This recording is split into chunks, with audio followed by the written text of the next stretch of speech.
Hi guys, my name's Marco Cafola. This is a lockdown sessions video for Loud and Proud. On today's video, we're going to look at the B3 Hammond organ and how to play like one.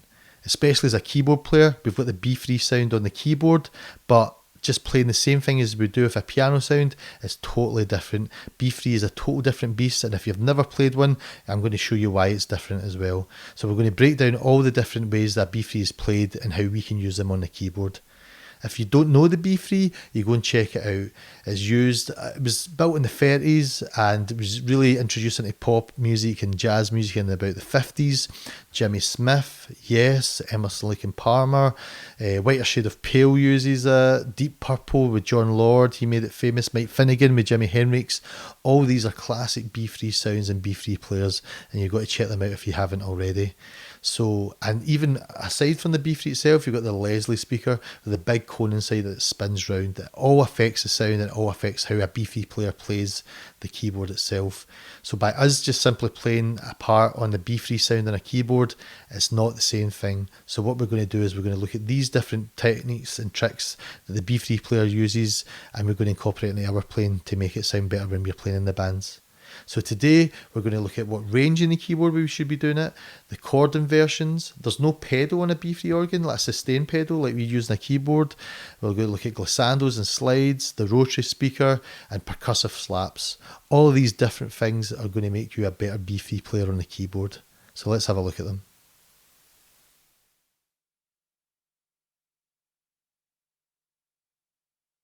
Okay guys, the B3 Hammond organ. What a great sound, and it's such a cool instrument as well. Let's try just a really simple chord sequence from the D minor 7 to the G7. So D minor, D, F, A, up to the G. G, B, D. That's nice and simple. D minor, there's the 7th, the C, to the G, G7, G, B, D, F. So we'll just stick with that sequence to make it nice and fun and easy. So the first thing to look at is where to play on the piano, actually on the keyboard, sorry. So if we're doing the piano, if we played it down here, for example, D minor to the G, sounds great. But imagine playing that on the organ. Listen to this, same range. Doesn't work, it's too muddy. So let's take it up an octave and we'll hear it not as muddy. Much better. So you have to think about this, the range and whereabout we play it. So down at middle C isn't a great place to go. The octave up for sure, as round about there is where we want to be playing these kind of chords. So there's other factors to think about as well, like there's no sustain pedal. So for example, here's a little sequence. So you really need to hold in the notes as much as possible. But again, even playing it like that, there's no real like legato there. So we have to maybe change it around a little. The D at the top. So it's just the underneath that we're changing. So it's just a smoother change between the two chords. So it's almost like a little mini shell chords. It just sounds so much better. Let's try that again. Let's listen again to this.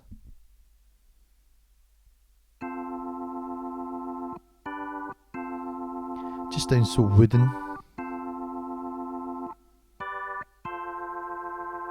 Let's just try to figure out on the keyboard which sounds the smoothest when you're changing. So if we kind of keep it together, sounds much better. There's less movement and it's less clumsy the closer it is together. So here, check this with the piano sound, with the piano.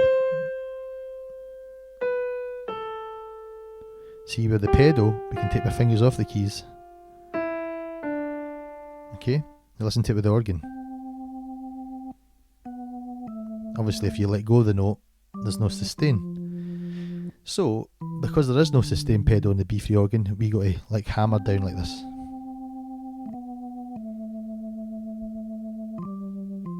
we're talking about hammering on before. So let me just show you again. Hammer up.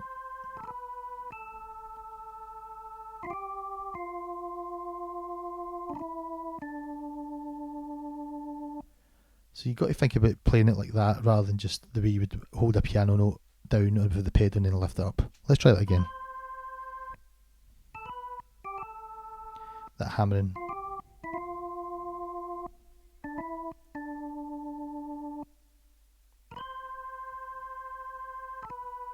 Just nice and slow, try it. Hammer. So these are the things you have to think about because there is no sustain pedal, so you have to play it differently. This is why you need to get in the mindset of a B3 player.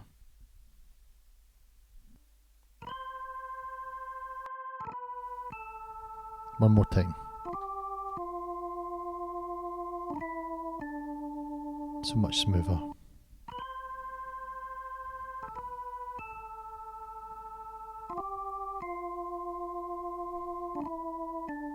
So you can just try that pattern over and over. Now let's try it with chords. The D minor chord. We'll put the D in the top. To the G. So the D's on top for both chords. To be like. So again it's just 4, 1, 2, 3. 4, 1, 2, 3. 4, 1, 2, 3. So it's just those shells that are moving the FA to the GB. Again. 2, 3, 4, 1, 2, 3, 4, 1, 2, 3, 4, 1, 2, 3, 4. Let's try that one more time. Here we go. 2, 3, 4, 1, 2, 3, 4, 1, 2, 3, 4, 1, 2, 3, 4. Just makes your organ chord sound a lot more smoother and more natural to the Hammond organ sound. Okay, let's have a look at slides. This is so much fun. So for the piano example, when you do a slide, it will sound like this. Again with the pedal. Up to it. But with the organ, it will sound like this. No pedal. Fine. So if you want to slide up to a note, what you got to do first is hold down on a chord like this. So just grab a bunch of notes and then slide up. Doesn't matter what the notes are. And then you can slide up and use your other hand to hit that lead note. Again.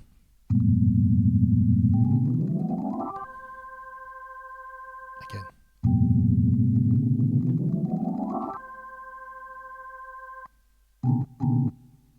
Nice. Just doesn't matter what the notes are. Just clump them up and then slide up to that sequence.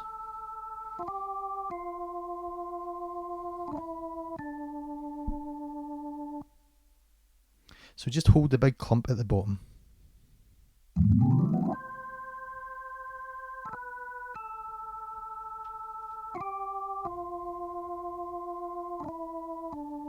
Again.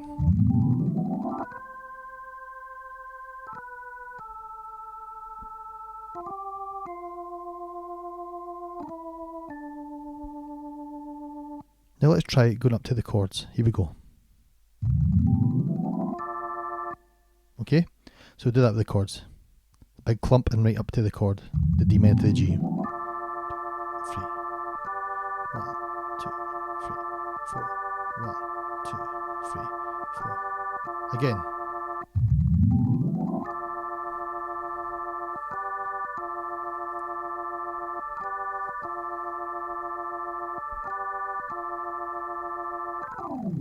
I love slides and it's so much fun. It's great to build up into choruses and stuff like that. It just gives it a little, it's like a drum fill almost. It's an organ fill for us. So that's great. So the other thing to look at now is the rotary speed. And the rotary is the speaker and the Leslie speaker that spins and we can affect that. So listen to this. And that's it turned on. Hear it spinning faster and then turn it off. It slows down. Faster again. And the Leslie speaker's spinning faster and faster and it just gives us a big energy sound. So it's good because sometimes in the organ you're just playing one note, so by spinning the speed up, slide up to it. and then you switch it on.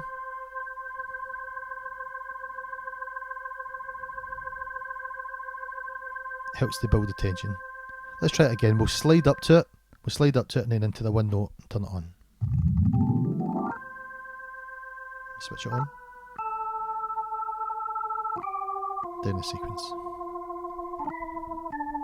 Again.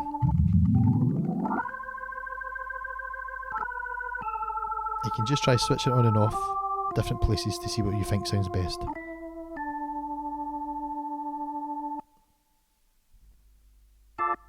Great. Okay, with the chords.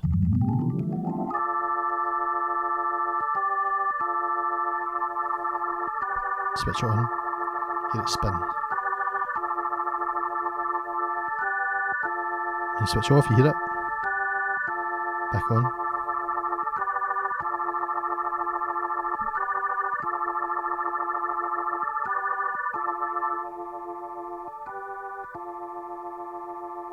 Back on.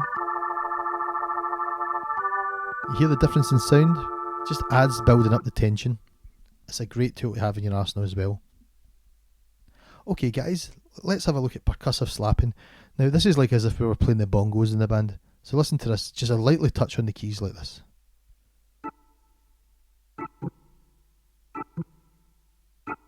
Out of context it sounds a bit weird. But that's the motion that we're doing. That, but. We can do different rhythms with it, of course.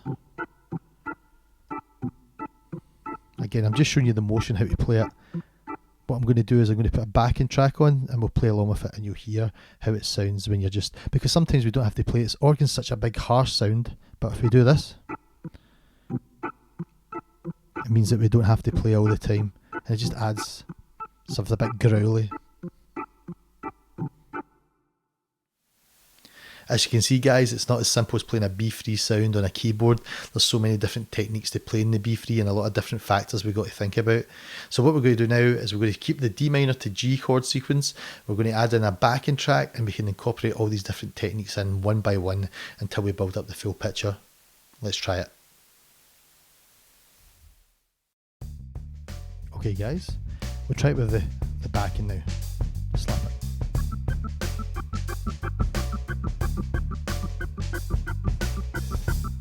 Just get used to it. Just get used to playing it. Again, even in the mix, this is too loud.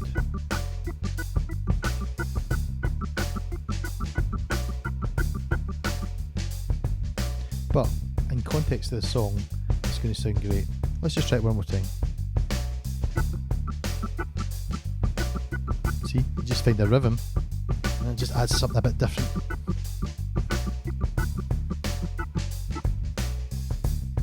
Much better. Just find the rhythm of the track, whatever it is you're playing. Okay, let's try it.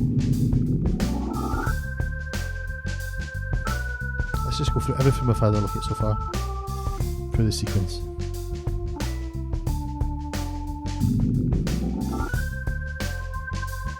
Put the rotary on.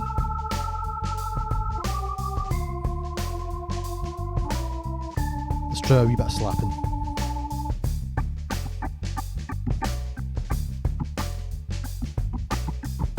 Yeah. Let's slide up to the chords.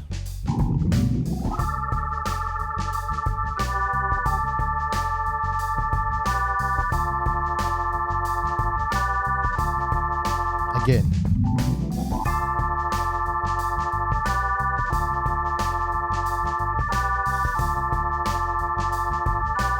Let's do it again, but just try it with the rotary speaker. Switch it on.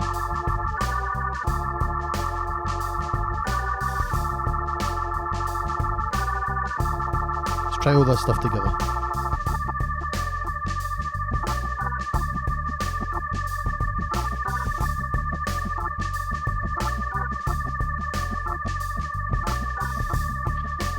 See, holding a note and slapping and playing chords at the same time. In context, it starts to work. Let's go back to the single notes.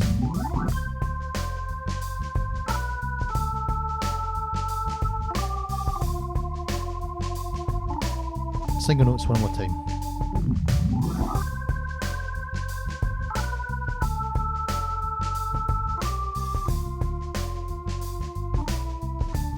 Let's try it all again. Get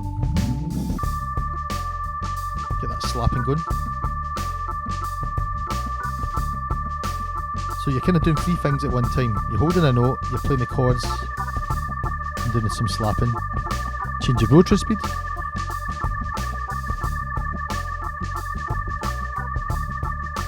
Yeah. Single notes.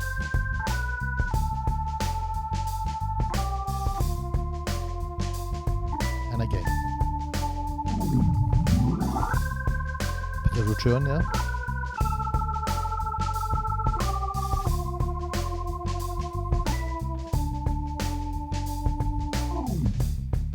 You hear it?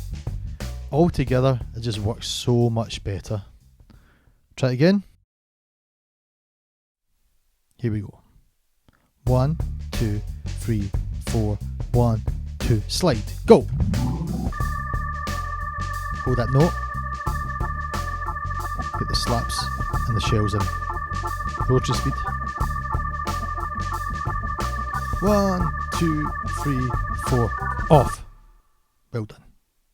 Well done everyone, that's enough for today. The B3 Hammond organ, one of my favourite sounds and one of my favourite keyboards, but it's played so differently from a piano or a Fender Rhodes, and these are the reasons why. If you've never played a real B3, or you've never even heard one live, go and find a band who uses it, or if you know anyone who owns one, go and ask for a demonstration. It's a totally different ball game from the other keyboards, and these techniques are going to make you a more authentic player in the band. If you think about the no sustain pedal, the Leslie speaker, or whereabouts on the actual keyboard that you're playing, these are going to make it more authentic. That can only make you a better player, can only make the song better, and it can only make the band better. So use these techniques, and if you've never heard one on a record, I suggest you check out Jimmy Smith, Keith Emerson, Booker T, John Lord, and even more recently Corey Henry. All these are masterful players, and they'll make you a better player too. So you've got to think like a B3 player, and then your song will be better. So check them out, and I'll see you next time. I'll leave this backing track on as well, from the D minor to the G, so you can practice this as well. I'll see you next time. Thanks.